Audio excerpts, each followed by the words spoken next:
We have a common focus, which we developed in Tokyo, which says creating a new civilization. Here every word is important. Creating, because it's something that we need to do, something that we can do.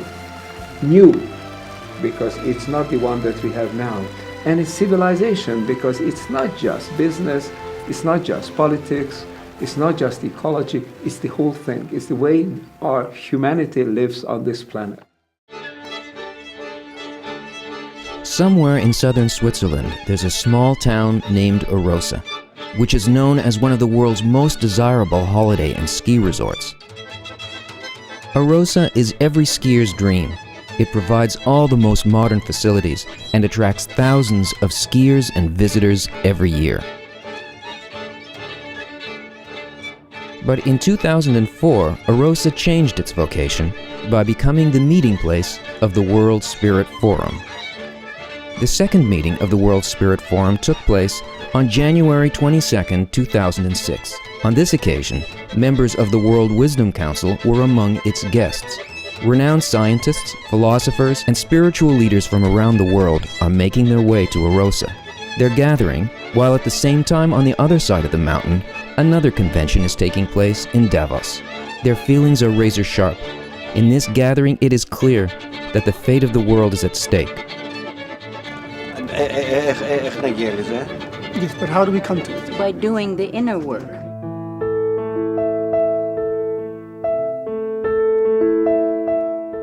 I'm hoping that it is able to bring together some ideas around spirit that opens up the possibilities that spirituality can be something that we all attach ourselves to.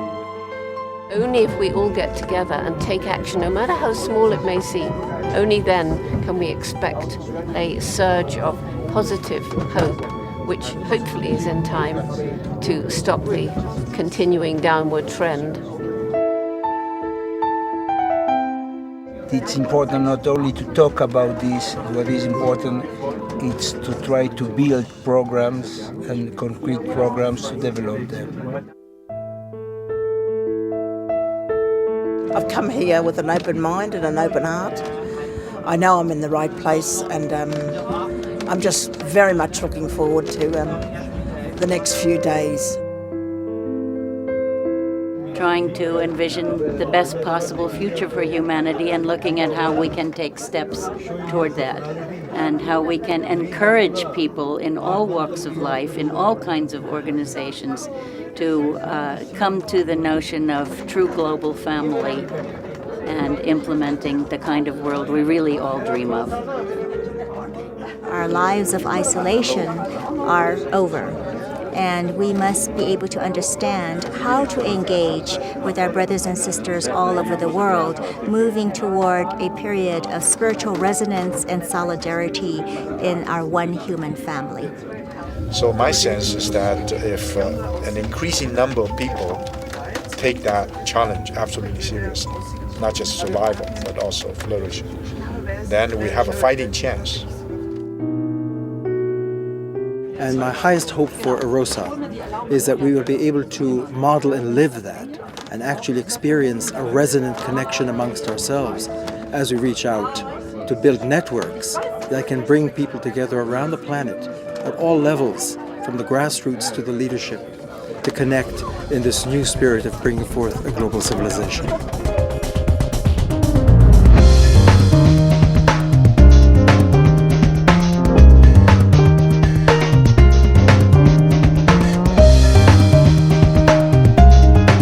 After a journey from Zurich on the famous Orient Express, the Congress begins.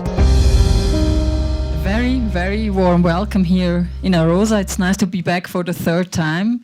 3 days. We will not be here together all the time, but I think now we would like to start with a start ceremony.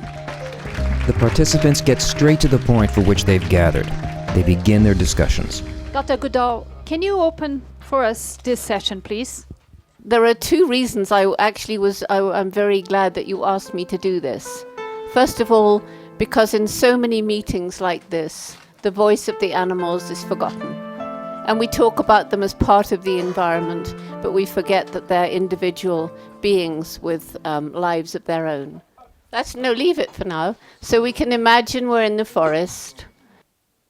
I think in the forest I found that which has been described as the peace beyond all understanding. And if we are to feel peace in the world today, it is beyond our human understanding, and that is the peace we must aim for to carry within us.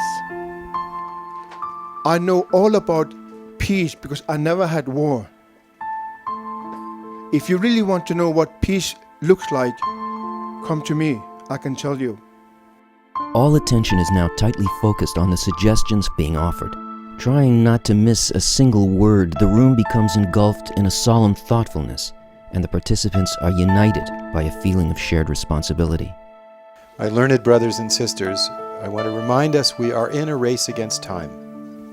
We are the first generation that has to choose whether to be the last generation. What I keep reminding people about nuclear weapons, that they are on launch on warning, hair trigger alert, instruments of destruction beyond imagination, not 6 million people, 6 billion people at risk as we speak, 23 minutes from all of them going off is true. We cannot have the luxury of allowing our analysis to be derogated to the realm of aesthetics. Our analysis has to have multiple powerful capacities. One, it has to awaken people internally to the mystery of the human birth, the mystery, the humility before the unnameable. To me, it's like there's a lot of boats sailing in the ocean and trying to navigate which way to go, which direction to take. And I feel that the World Wisdom Council is primarily to act as a lighthouse and send forth light to all the boats and become the guiding post and throw light and emanate light so that these boats know where to gravitate to.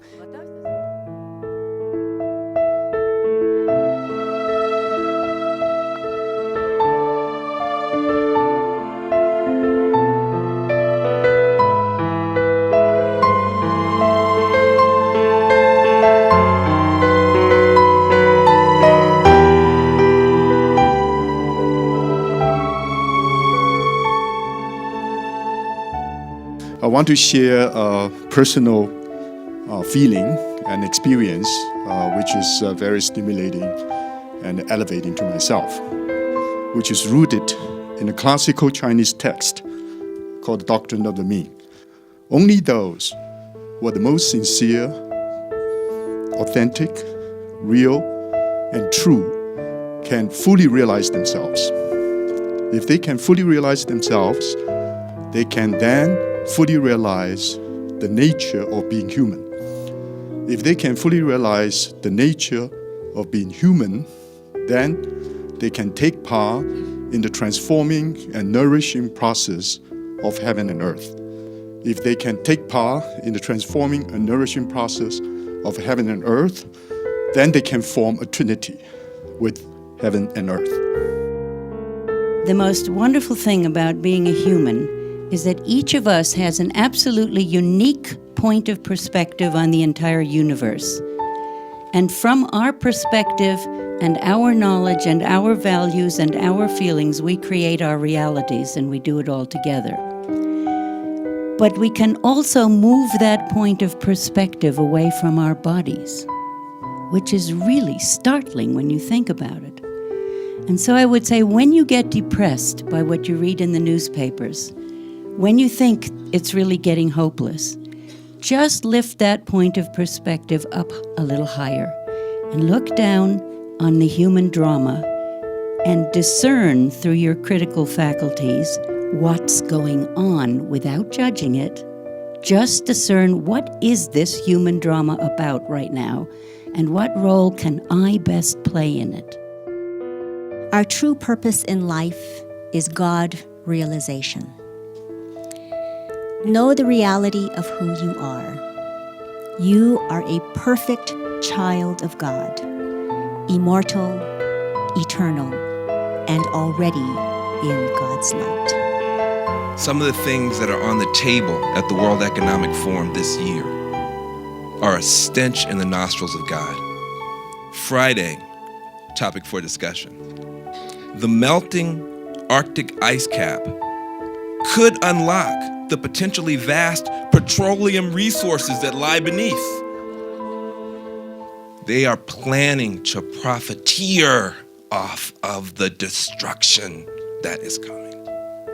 And this is our problem on the globe. There is no neighbor outside the earth giving us trouble, but there's also nobody to help us.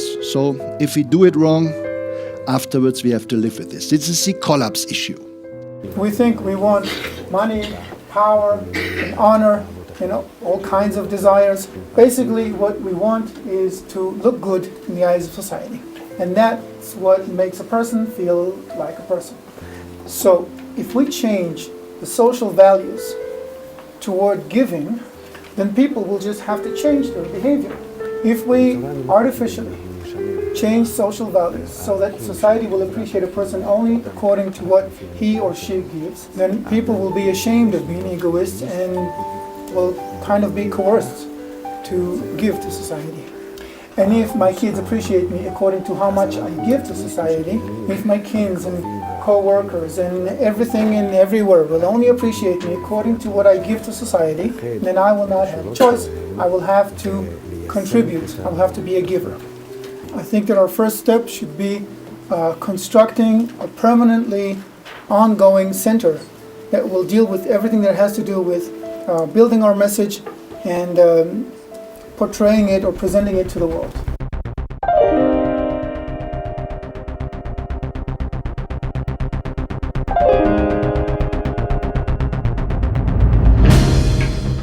The world is at risk. To change it needs a fundamental transformation. The fundamental transformation depends crucially on the evolution of our consciousness, and that has to spread. In order to create a new civilization, the key point is to increase the awakened people. Who is the talent who has that well in mind and heart to mold it all together? Now, if you think that it can be changed, then you are really, then with the Davos, then you're with the Economic Forum, you think that this is human nature. You must compete, and the winner takes all. I believe very much in the 10-year or less than 10-year time frame to make this major shift. We're in the crisis now. We have to act quickly. But we come here with the expectation that following up Tokyo, we are going to move to the level of practice, doing something. Back to the focus. Why don't we study first the real situation? Academy. Who is holding the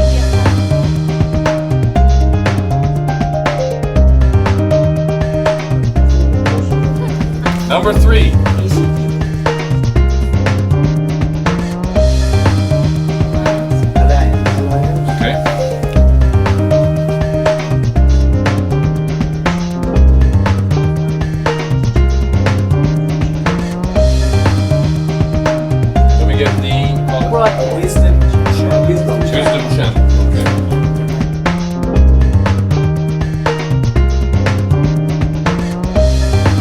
Prevention, and what is important here, you have here.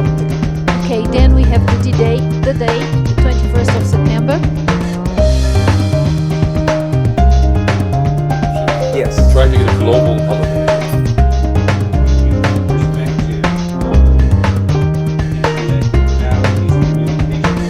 Peace, security, and law as a category for the Academy, and the other category of insight and ethics. Okay, so it seems that we reached the number 9, Wisdom and Action projects. We are at crossroads, and it's not going to be decided by fate. It's not a destiny. We are at a point where the future of humanity is going to be decided by how people think about it today, and how they behave. Awareness, awakening, these are the key terms. We have a chance to change. One thing we have to recognize is that to change is no longer a question whether or not. Change is coming.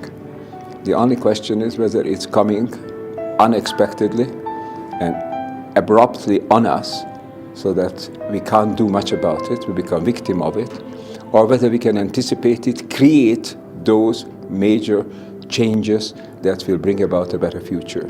And that is the unprecedented task of the generation now living. Before, it used to be many generations who could adapt and anticipate and hope to work out a kind of life that they wish. Today, it has to be done within the space of a single generation. All this, then, is for the sake of the future generation. They will have to continue what the founders have started. In Arosa, they discuss the implementation of concrete projects, and the members of the World Wisdom Council will convene again in Toronto to continue to unite the world towards a change for the sake of the new generation.